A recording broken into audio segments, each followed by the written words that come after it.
नाभि से ऊपर ओम का महसूस होना, वो मेरी आध्यात्मिक यात्रा का पहला अनुभव था। मैं बिल्कुल होश में था, विपासना कर रहा था। रात को सोने से पहले मैं अक्सर विपासना किया करता था। और ध्यान रखिएगा, विपासना करते हुए मैं कभी किसी मादक पदार्थ का उपयोग नहीं करता था। आप बहुत लोगों को पाओगे जो किसी मादक द्रव्य का प्रयोग करके ध्यान की गहराइयों में उतरना चाहते हैं। वो सब प्रयोग हैं जो लोग करते हैं, लेकिन मैं अपने पूरे होश में विपासना कर रहा था जब मुझे पहली बार ओम की ध्वनि नाभि के नीचे से ऊपर की तरफ जाती हुई महसूस हुई।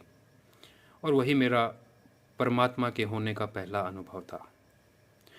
साइंटिस्ट भी कहते हैं कि सारी पृथ्वी, सारा संसार, सारा अस्तित्व ओम की ध्वनि से गुंजायमान है।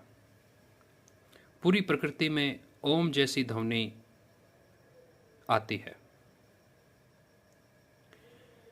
उसके बाद मैंने विपासना करना चालू रखा और मैंने इस ध्वनि को बहुत सीरियसली नहीं लिया। मैंने बस इसको एक नॉर्मल अनुभव की तरह लिया और मैं अपनी विपासना को करता रहा।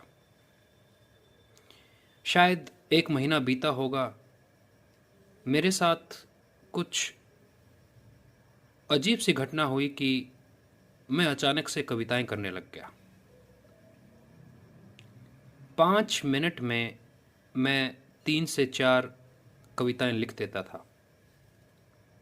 एक लाइन मेरे दिमाग में आती और उसी से पूरी की पूरी कविता बन जाती।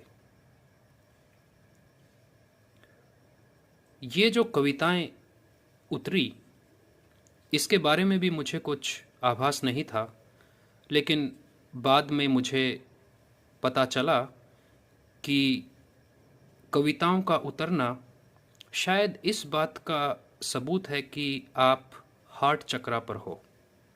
जब कोई इंसान हार्ट चक्रा पर होता है तो उसके अंदर से प्रेम निकलता है। तो फिर वो प्रेम की कविताएं या कुछ ऐसी कविताएं जो डायरेक्टली इनडायरेक्टली परमात्मा के बारे में इशारा करती हों। जब मैंने मेरी कविताएं बाद में खुद पढ़ी तो मुझे कभी कभी यकीन नहीं होता था कि ये मैं कैसे लिख सकता हूँ। आगे मैं इसके बारे में आपको और बताऊंगा, लेकिन फ़िलहाल के लिए इतना ही।